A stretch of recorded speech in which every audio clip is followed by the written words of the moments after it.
Okay, the teachers believe that the sample in the original survey was biased and claim that only 25% of parents are in support of the new curriculum. A second random sample of size 2n is taken, and exactly half of this sample supports the new curriculum. A test is carried out at a 10% level of significance of the teacher's belief using this sample size of 2n. Using the hypothesis, as stated, find the minimum value of n for which the outcome of the test is that the teacher's belief is rejected. It's quite a lot to break down here. Okay, let's look for some clues in the question. So the teachers are now claiming that only 25% of the parents are in support. Okay, there's going to be a new random sample. This time the size is 2n. All right, and this phrase here, exactly half of this sample supports the new curriculum. Okay, quite a few things there. We also have the significance level 10%, and we've already been given our hypotheses, which also lets me know I'm doing a one-tailed test. Okay, so let's get going. So firstly, I want to just clarify for myself exactly what the distribution is. So the distribution now, there was a sample size of 2n, okay? So an unknown sample size, 0.25 is the probability. What can I pull from here? I can still find my expectation. Expectation of x is going to equal 0.5n. I could also find the variance. Not sure that's going to be useful right now. Okay, so the hypotheses. H0 and H1. H0, probability equals 0.25. H1, probability is greater than 0.25. This is what the teachers are believing. Find the minimum value of n for which the outcome of the test is that the teacher's belief will be rejected. Well, the teacher's belief is H0. So it's really saying find the minimum value for n for which H0 will be rejected. And that will be my starting point. So what situation will cause me to reject H0? Well, I'm going to reject H0 only if my test statistic is smaller than my significance level.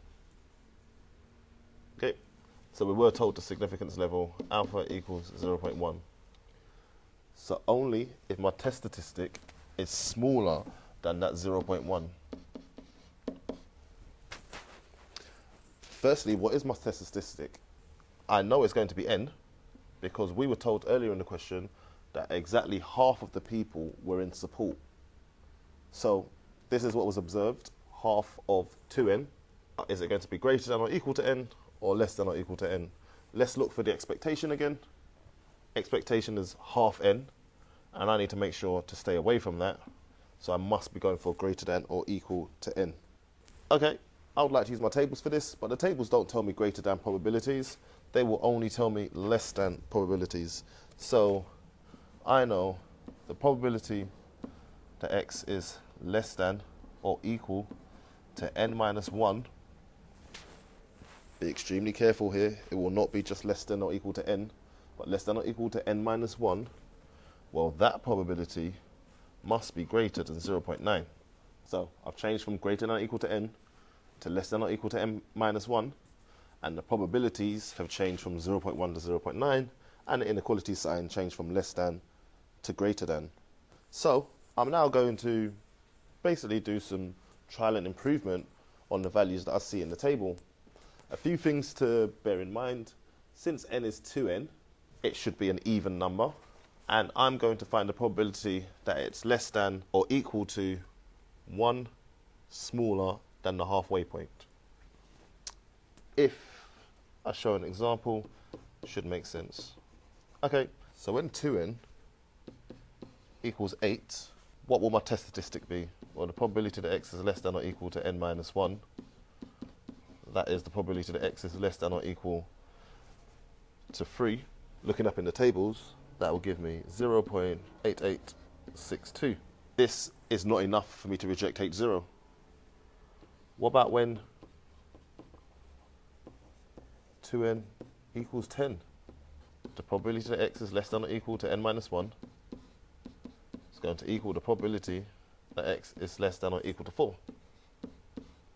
Half of 10 is 5, and 1 less than that would get me a 4. Okay, what does that equal? That equals 0.9219. Okay, this is bigger than 0.9, so it's hit that condition that I set. I would only reject H0 if this happened. Either of them. But I've set up the second one so that I can use the tables. So that's the condition upon which I'm going to reject H0. If I was to continue and have larger values of 2n, I would probably also reject H0. But the question had specifically asked for the minimum, for the smallest value of n, for which this all happened. Okay, so if 2n equals 10, just to actually answer the question, n must equal 5. And that should be worth all of our marks.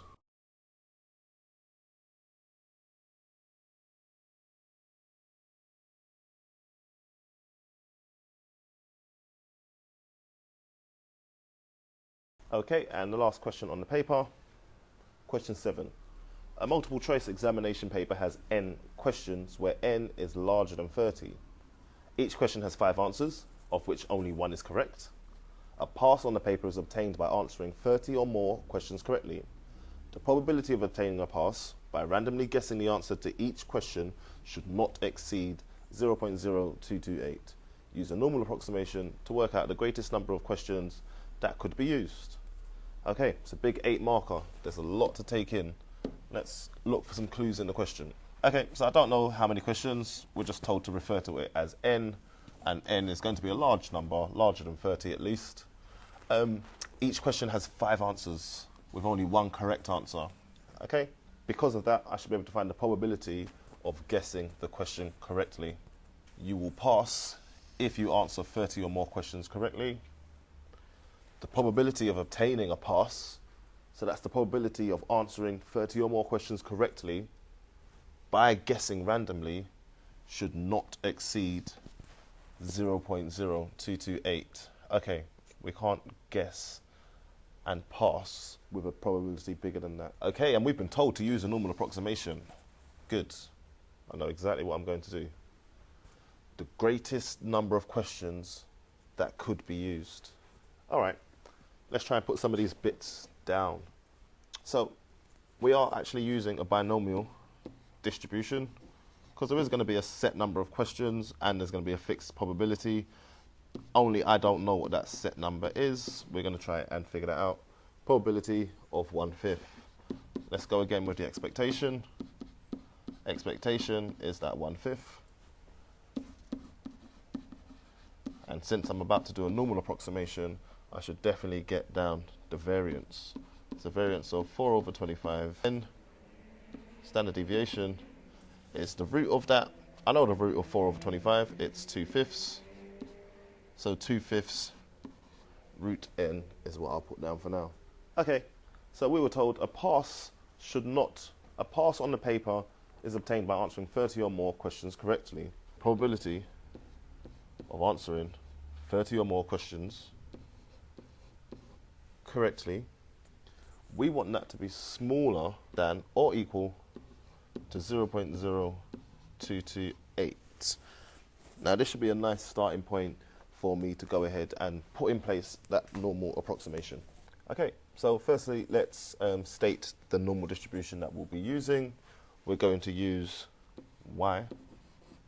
So y is going to follow a normal distribution of 1/5 n with a standard deviation of 2/5 root n,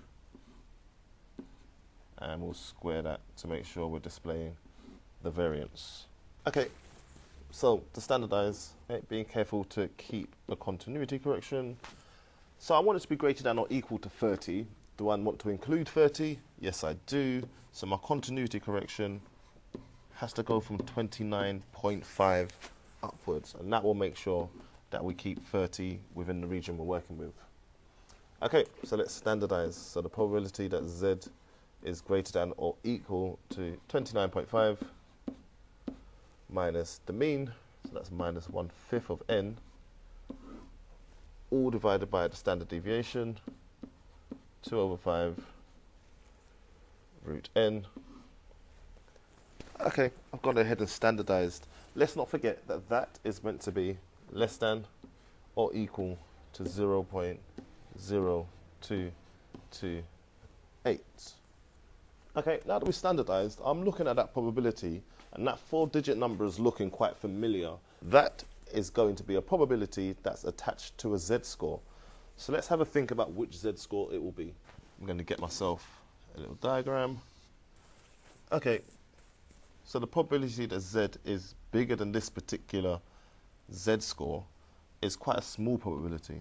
So the z-score we're looking for over here, the probability that we're above that, so to the right-hand side of that, is quite a small probability. So that lets me know that the z-score should at least be positive. What else can I tell from here? How about if I found this probability instead, since my tables are built to tell us less than or equal to probabilities? Okay, so what statement would that be? So it would be the probability that z is less than or equal to this particular value.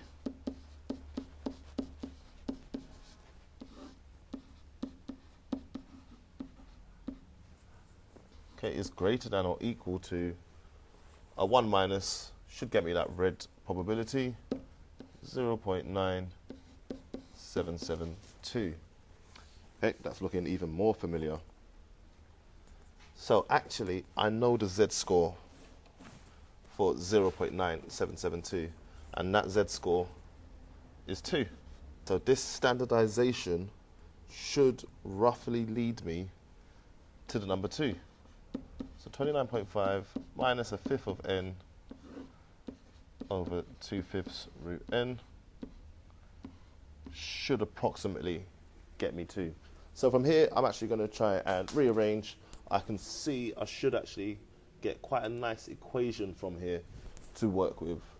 So let's go ahead and relieve ourselves of this fraction.